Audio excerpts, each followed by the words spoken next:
কোটের মতন করে বলবো। আইনস্টাইন তখনকার দিনে যখন খুব ফেমাস হয়ে গেছেন, বিভিন্ন কলেজে গ্র্যাজুয়েশন সেরিমনিতে আইনস্টাইনকে ইনভাইট করা হয় এবং আইনস্টাইন যান। তো এইরকমই একটি গ্র্যাজুয়েশন সেরিমনিতে আইনস্টাইনকে ডাকার পর, গ্র্যাজুয়েশন কমপ্লিট হওয়ার পর আইনস্টাইনকে রিকোয়েস্ট করেন একজন প্রফেসর যে স্যার আপনি যখন এসছেনই আপনার কাছ থেকে একটু হেল্প লাগবে। আইনস্টাইন বলেন কি হেল্প?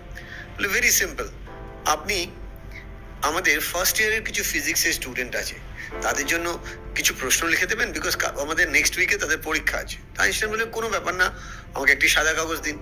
তো যথারীতি আইনস্টাইন 10টা প্রশ্ন লিখে দিয়ে উনি বেরিয়ে গেলেন। প্রশ্ন চলে গেল, পরীক্ষাও হলো।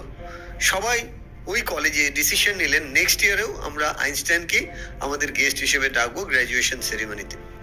আইনস্টাইন সম্পর্কে শোনা যায় উনি খুব ভুলো মন ছিলেন।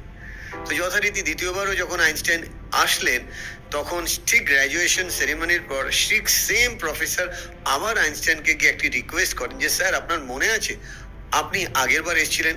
আইনস্টাইন যেহেতু ভুলে যান, ওনার একটাই উত্তর যে সত্যি তাই, আমার তো এখন মনে নেই, বলো আমাকে কি করতে হবে। তখন উনি বলেন কিছুই না, ফার্স্ট ইয়ারের স্টুডেন্টদের জন্য আপনি কিছু প্রশ্ন লিখেছেন, তারা সেকেন্ড ইয়ারে উঠেছে, আপনি কি তাদের জন্য আরেকবার কিছু প্রশ্ন লিখে দেবেন? আইনস্টাইন বলে কোনো ব্যাপার না, আমাকে একটা সাদা কাগজ দাও।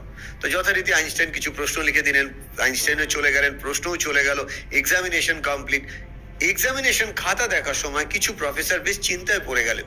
তারা হঠাৎ করে রিলেট করতে পারলেন যে ফার্স্ট ইয়ারে আইনস্টাইনের লেখা প্রশ্ন আর সেকেন্ড ইয়ারে আইনস্টাইনের লেখা প্রশ্ন সেম। কিন্তু আইনস্টাইনকে খোঁজ করে কি করে জিজ্ঞেস করা যাবে যে এত বড় ভুলটা উনি কি করে করলেন। তো ওনারা ডিসাইড করলেন থার্ড ইয়ারেও যখন সেই স্টুডেন্টরা উঠবে এবং নেক্সট ইয়ারের গ্র্যাজুয়েশন সেরিমনিতেও আইনস্টাইনকে ডাকা হোক। যথারীতি আইনস্টাইন এলেন, ঠিক যেভাবে গ্র্যাজুয়েশন সেরিমনি কমপ্লিট হলো, সেম প্রফেসর আবার ওই একই প্রশ্ন যে স্যার মনে আছে আপনি লাস্ট 2 বছর ধরে আসছেন? আইনস্টাইনের সেই টিপিক্যাল একটা উত্তর যে আমার তো কিছু মনে থাকে না, কি করতে হবে বলো। বলে কিছুই না, আপনি ফার্স্ট ইয়ার সেকেন্ড ইয়ারকে কিছু প্রশ্ন লিখেছেন, ওরা থার্ড ইয়ারে উঠেছে, আপনি যদি আরেকবার প্রশ্ন লিখে দেন। আইনস্টাইনের সেই কমন অ্যান্সার যে আমাকে একটা সাদা কাগজ দাও। এবার যখন আইনস্টাইন লিখছেন, সমস্ত প্রফেসররা তাকিয়ে দেখছেন আইনস্টাইন কি লিখছেন এবং সবাই অবাক হয়ে দেখলেন আইনস্টাইন সেম কোশ্চেনটা লিখছেন। কিন্তু জিজ্ঞেস করবে কি আইনস্টাইনকে যে এত বড় ভুলটা কিভাবে করছেন। তো যথারীতি আইনস্টাইনের প্রশ্ন তো চলে গেল, কিন্তু সেইবার এত স্নোফল হচ্ছিল বলে আইনস্টাইন আর যেতে পারলেন না।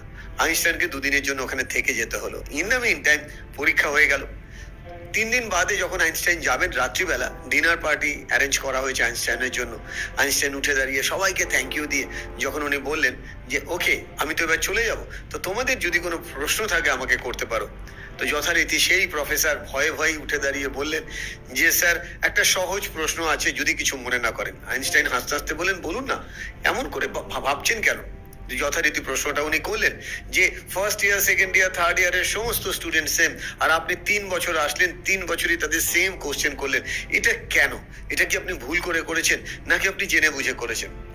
আইনস্টাইন কিছু উত্তর না দিয়ে প্রত্যেকটা প্রফেসরের দিকে তাকিয়ে চুপ করে থাকলেন এবং 30 সেকেন্ড চুপ করে থাকার পর এভরিবডি বিকাম ভেরি কিউরিয়াস। সবাই ভাবছেন এরপরে কি বলবেন। আইনস্টাইন বললেন এক কাজ করা যাক, যে সমস্ত স্টুডেন্টরা ফার্স্ট ইয়ার সেকেন্ড ইয়ারে থার্ড ইয়ারের প্রশ্নের উত্তর দিয়েছে তাদের প্রশ্নগুলো কি এই উত্তর খাতাগুলো কি আনা যায়? বলে হ্যাঁ, আমাদের পাশের ঘরেই তো আমাদের লকার রুম, আনা যায়, নিয়ে এসো। তো স্পেসিফিক 3-4 জন স্টুডেন্টের খাতা আনার পর আইনস্টাইন খাতা না দেখেই বললেন যে আমার খাতা দেখানোর দরকার নেই, কিন্তু আমি বলে দিচ্ছি স্টুডেন্টরা কি লিখেছে। সবাই খুব কিউরিয়াস যে আইনস্টাইনের মনও পড়তে পারছেন নাকি।